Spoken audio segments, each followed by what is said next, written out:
2003년 5월 13일 베이징 차오양지우 스즈로코에 살고 있는 리프나는 갑자기 형과 연락이 되지 않아 경찰서에 신고 전화를 했습니다. 푸나는 갑작스럽게 돈이 필요하거나 금전적인 부탁이 할 일이 있으면 수시로 형에게 부탁을 했기 때문에 자주 연락하는 편이었습니다. 형은 1999년에 가족의 반대에도 불구하고 북경의 한 건물을 임대해 목욕탕을 열었는데 걱정했던 것과는 다르게 오픈하고 얼마 후 돈을 조금 벌더니 나중에는 직원 100명을 거느릴 정도로 성공해 집안 어르신들은 형이 돈을 쓸어 담는다며 칭찬을 아끼지 않을 정도였습니다. 보일러실 직원 5명, 세탁실, 카운터, 세척실 등 남탕과 여탕 2곳에서 직원들을 고용했으니 그 많은 인원을 고용할 만도 했습니다. 그런데 그렇게 잘 나가던 형 사업에 엄청난 사건이 벌어지고 말았습니다. 어찌 보면 형 사업장뿐만 아니라 전 세계가 공포에 떨어야만 했던 사스의 여파로 중국 정부에서는 전염병이 번지지 못하게 목욕탕이나 여관, 호텔을 강제로 문 닫게 했기 때문에 형의 사업장도 강제로 문을 닫아야만 했습니다. 만약 정부의 지시사항을 무시하고 강제로 영업을 강행한다면 영원히 교도소에서 나올 수도 없기 때문에 이런 상황에서는 항상 신중하게 정부의 지시를 따라야만 했습니다. 목욕탕이 문을 닫자 수십 명의 직원들은 짐을 싸 고향으로 돌아갔고 더 이상 도시에 정착할 수 없게 되자 아예 목욕탕 일을 그만두고 농촌으로 돌아가 농사나 짓겠다며 귀농하는 직원들이 대다수였습니다. 직원들이 모두 떠나고 결국 목욕탕에 남은 건 형수와 보일러 기사 그리고 청소 직원을 포함해 최소 인원 5명만 남아 있었습니다. 그렇게 돈이 많았던 형은 금고에 돈을 넣어놓고 필요할 때마다 꺼냈으며 목욕탕 안에서 숙식을 해결해야만 했고 사스가 종결되기만을 기다리고 있었습니다. 리프나는 형과 연락이 되지 않자 형이 운영하고 있는 파라다이스 목욕탕으로 직접 가보기로 했습니다. 목욕탕 입구에 선 리프나는 입구에 커다랗게 써놓은 글을 읽었는데 영업정지? 그런데 왜 목욕탕 안이 이렇게 어둡지? 형! 형! 영수! 영수? 아무도 없어요? 아이씨, 사람들이 좀 어디 간 거야? 푸나는 목욕탕 문을 살짝 열어봤습니다.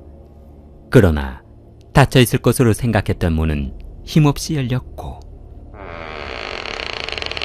혹시 내부에서 무슨 일이라도 벌어진 것은 아닐까 하는 생각에 쉽사리 안으로 들어갈 수가 없었습니다.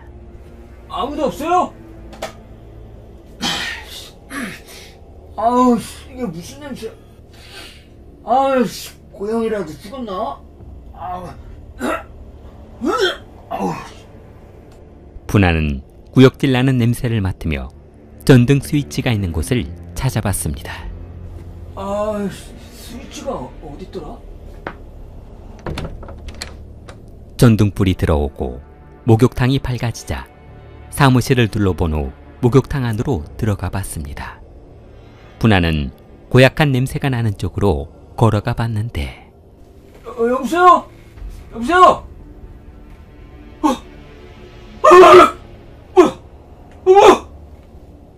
물 빠진 목욕탕 욕실 안에는 형과 형수 그리고 보일러 기사, 종업원까지 모두 5명의 직원이 살해된 채 엎어져 있었습니다. 푸나는 너무 무서워 경찰에 신고하기 위해 재빨리 목욕탕을 나왔습니다.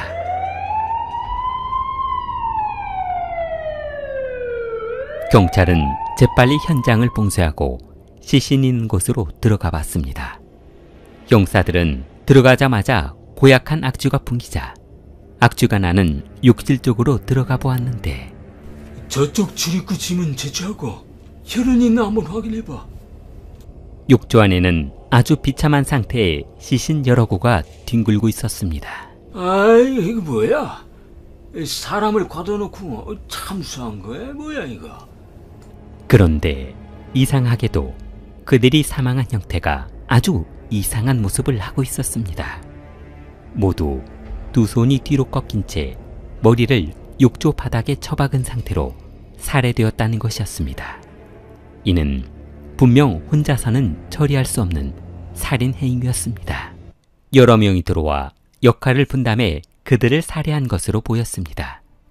그런데 리 형사가 욕실을 조사하던 중 어디선가 아기 울음소리가 들리는 것 같지 않냐며 왕 형사를 불렀습니다. 아, 이게 무슨 소리야? 야, 방금 그 소리 못 들었어? 아이씨, 무섭게 하지 마. 이 소리는 무슨 소리가 났다고 그래? 살인사건 현장에 애기 울음소리라니. 잘못 들었겠지? 아이씨, 아니라니까. 나 분명히 들었어. 경찰들은 아기 울음소리가 들리는 쪽으로 천천히 들어가자 조그만 창고 방 안에 커튼이 쳐져 있는 공간을 발견했습니다. 그곳은 직원들이 탈의실로 사용하는 것 같은 공간이었는데 여기서 들리는 것 같은데? 리 형사가 커튼을 열어젖히자 그 안에 이제 돌도 지나지 않은 듯한 갓난아기가 이불에 감싸 숨겨져 있었습니다. 살인범들이 이곳에 아기가 있는 줄 모르고 그들만 살해한 것인지 아이라서 살려두고 간 것인지는 알 수 없는 노릇이었습니다. 아이는 배가 고파 울다 지친 듯한 상태였고 아마도 목욕탕 주인 리페인안의 자녀인 것으로 생각되었습니다. 결과에 어떻든 다행히 아이는 생명에는 지장이 없어 곧바로 병원으로 옮겨졌고 경찰은 이렇게 잔인한 살인을 저지른 범인을 검거하기 위해 주변 CCTV를 조사해보기로 했습니다. 중국 정부에서는 사스로 인한 시민의 이동을 금지하고 있어 마트도 문을 닫고 있는 상태였고 약국이며 주유소까지 문을 닫고 있어 그들의 이동 경로를 찾아낸 것은 시간 문제였습니다. 만약 그들이 차를 타고 이동했다면 용의자를 찾아내는 데는 그리 오랜 시간이 걸리지 않을 것으로 보였습니다. 용의자들은 목욕탕 주인인 리페인안이 타고 다니던 중국산 자동차 샤릴이라는 차를 빼앗아 타고 도주했는데 차가 그리 흔하지 않아 그들의 이동 경로를 쉽게 찾아낼 수 있었습니다.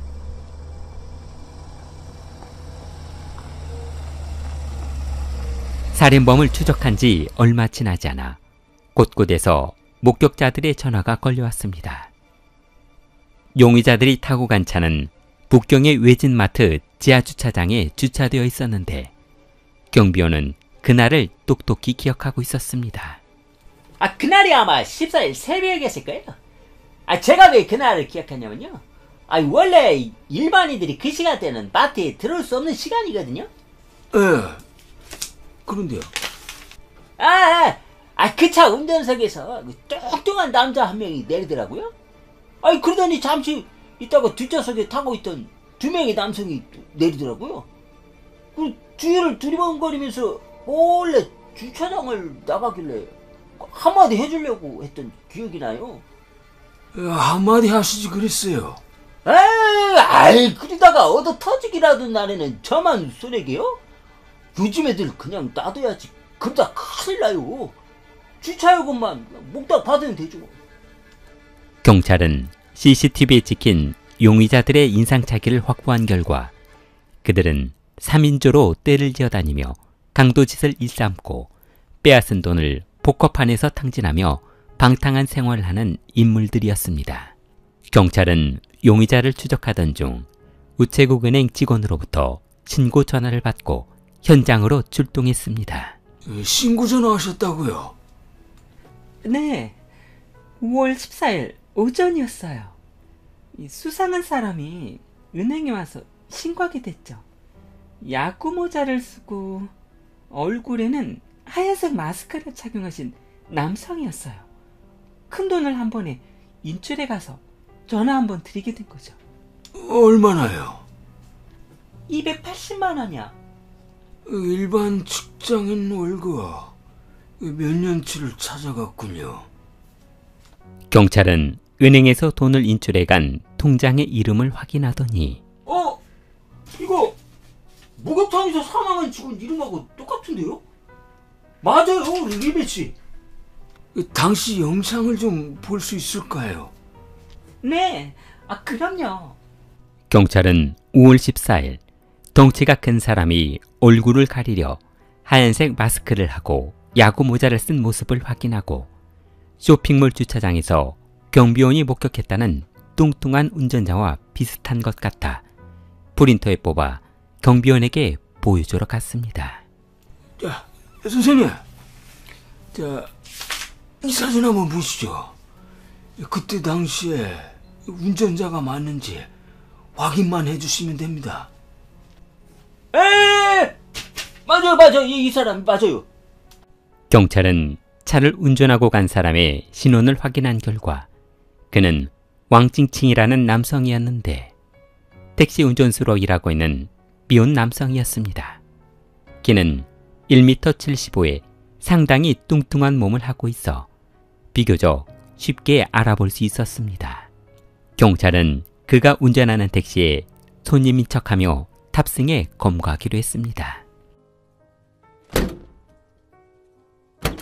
걸 부르셨죠? 어서 오십시오. 어디까지 모셔드릴까요?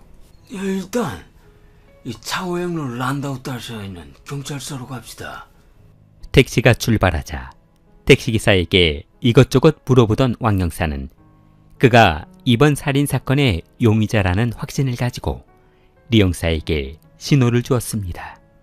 수갑을 준비하고 있던 리 영사가 왕징칭의 손에 수갑을 채우고 차를 멈춰 세우며 사람을 이렇게 죽이고 태평하게 택시 영업을 하네. 간땡이가 부었구만. 리 영사는 수갑을 꺼내 그의 손목에 채웠습니다. 경찰은 왕징칭을 끌고 곧바로 취조실로 데려갔고 조사를 시작했습니다. 이거 놔요! 무고한 시민을 이렇게 막 다뤄도 되는 겁니까? 예? 야, 저 할 말 있어? 아니요. 그럼 그 공범들 어디 있는지 풀어. 안 그러면 너 더 저 깊은 지하실로 내려가는 수가 있어. 그만 때리십시오. 저희는 총 4인조로 움직이는데 두목은 리빈이고 그 아래 행동대장이 리준빈 그리고 막내 봉자연으로 구성됐습니다. 경찰은 왕징칭이 알려준 두목 리빈을 검거하기 위해 그의 집을 급습했으나 그의 아내는 남편이 그동안 강도짓을 하고 다니는지 전혀 알지 못하고 있는 상태였고 리준빈과 포커를 치러 나간 지 며칠이 되었다며 집에도 없다고 했습니다. 조직의 두목인 후이진보는 9년 전 길림성에서 살인을 저지른 후 가짜 신분증을 돈을 주고 사 리빈이라는 전혀 다른 사람의 이름으로 베이징에서 숨어 지내고 있었고 아내와 결혼 후 아이도 낳고 살고 있었던 것으로 밝혀졌습니다. 그는 북경으로 숨어 들어온 후 마땅히 할 일이 없자 도박판에서 세 사람과 친해져 강도 조직을 결성하게 되었는데 알자네. 우리 비록 도박판에서 만나서 우영제를 맺은 강도들이지만 우리는 죽을 때까지 같이 가는 거다. 그럼요, 형님. 형님, 그런데 말입니다요. 뭔데? 제가 자주 다니는 크리스탈이라는 목욕탕이 하나 있는데 말입니다요. 거기 사장이 돈도 엄청 많이 벌었지 말입니다요. 그런데 그런데 사스가 난리 치는 바람에 말입니다요. 목욕탕 문 닫고 아무것도 못하고 있지 말입니다요. 그 사람 원래 도박꾼인데 전염병 때문에 돌아다니도 못하고 목욕탕에서 꼼짝도 못하고 있지 말입니다요. 돈 아주 많은데 지금 도박 못해서 아주 안달이 났지 말입니다요. 그래. 그럼 사이즈는 어때? 금고에 현금이 상당히 많은 것으로 알고 있습니다요. 리빈 일당은 스스로 문 닫힌 목욕탕 사장 리페인안에게 의도적으로 접근해 그와 친해진 후 도박장에서 카드 도박을 하며 친해졌습니다. 막내 펑장류는 크리스탈 목욕탕을 찾아가 목욕탕 입구에서 담배를 피우고 있는 페인안과 짧은 대화를 나누었는데, 형, 이 포카 붙여서 어떻게? 아우, 정말 그렇지 않아도 나 손이 근질근질해서 아주 미칠 것 같아. 어디 판 깔린 데 없냐? 펑장류는 목욕탕을 한번 둘러보더니, 형, 여기는 문 닫았어? 사스 때문에 아주 죽을 맛이야. 단속 걸릴까봐 저렇게 불 꺼놓고 있다고. 팔이 한 마리 없어. 아, 형, 그러지 말고 우리 도박장 같은 데 가지 말고 내가 친한 형들을 데려올 테니까 문 닫아놓고 여기서 게임만 하면 되겠네. 어차피 출입하는 사람도 없구만. 그래. 어때? 리페인안은 목욕탕 안에서 숙직하며 생활하는 직원들과 아내가 신경이 쓰여 잠시 생각에 잠기더니, 그래. 아니 어차피 목욕탕 문 닫아서 들어올 사람도 없으니까 그냥 여기에다 판 벌리고 여기서 포커 치자. 내가 포커 책상이랑 의자 세팅 다 해놓을게. 그렇게 리빈과 일당은 리페인안과 친분을 쌓아 아무런 의심 없이 목욕탕에 출입할 수 있게 되었고, 포커를 치며 페인안이 방에 들어가 돈을 가져오는 것을 보고 금고 위치를 알아낼 수 있었습니다. 귀금속이 어디에 있는지 직원들은 제압할 수 있는 사람들인지를 파악한 후 범행을 실행한 것이었습니다. 사람 죽기로 소문난 리페인안은 그들을 전혀 의심하지 않고 그저 좋은 사람들과 시간을 때우며 카드게임을 즐길 수 있는 친구들로 생각했습니다. 그러나 페인안의 생각과는 달리 리빈 일당은 강도 준비를 마친 5월 13일 범행을 실행하기 위해 칼과 밧줄, 강목들을 챙기고 있었는데, 형님, 아니 그런데 말입니다요. 그 목욕탕에 사장 가족이 같이 살고 있지 말입니다요. 그 애기도 있고 웨이터도 15살짜리도 있는데 말입니다요. 이거 다 죽이는 것도 좀 그렇지 말입니다요. 이 자식이 아직 정신을 못 차렸구나. 너 지금 당장 나가서 돈 벌어봐. 너 같은 놈 누가 써주나? 우리같이 전과 있는 놈들은 아무 데서도 불러주지 않는다고. 증인 남기면 또 감방에 들어가야 하니까 절대로 흔적 남기지 말고. 알겠습니다, 형님. 예.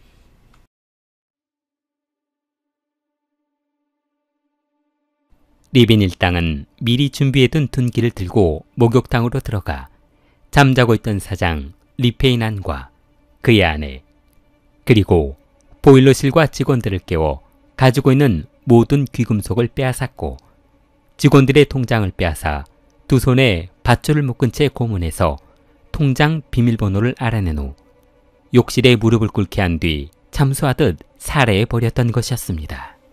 목욕탕 직원들은 고통스러워하다 혹시나 통장 비밀번호를 알려주면 살려주지 않을까 하는 마음에 리빈 일당에게 알려주었으나 비밀번호를 알게 된 즉시 그들을 살해해버렸습니다.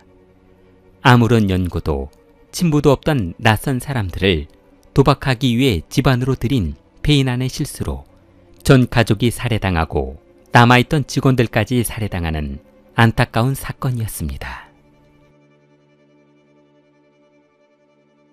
경찰은 고향집에 숨어있던 막내 펑장윤을 검거했고, 차를 타고 도주하던 리빈과 리준빈을 검거했습니다. 그러나 조사 과정에서 리비는 원래 자신의 이름이 아니었으며 본명은 후이진보였습니다. 그는 길림성에서 여러 건의 살인사건을 저지른 후 북경으로 도주해 신분을 세탁해 새로운 범행을 저지르다 검거되었습니다. 2003년 9월 5일 베이징 법원은 후이진보와 린주빈 그리고 공범들에게 사형을 선고했습니다. 길리를 사랑하는 마음을 좋아요와 구독으로 표현해보세요. 길리였습니다.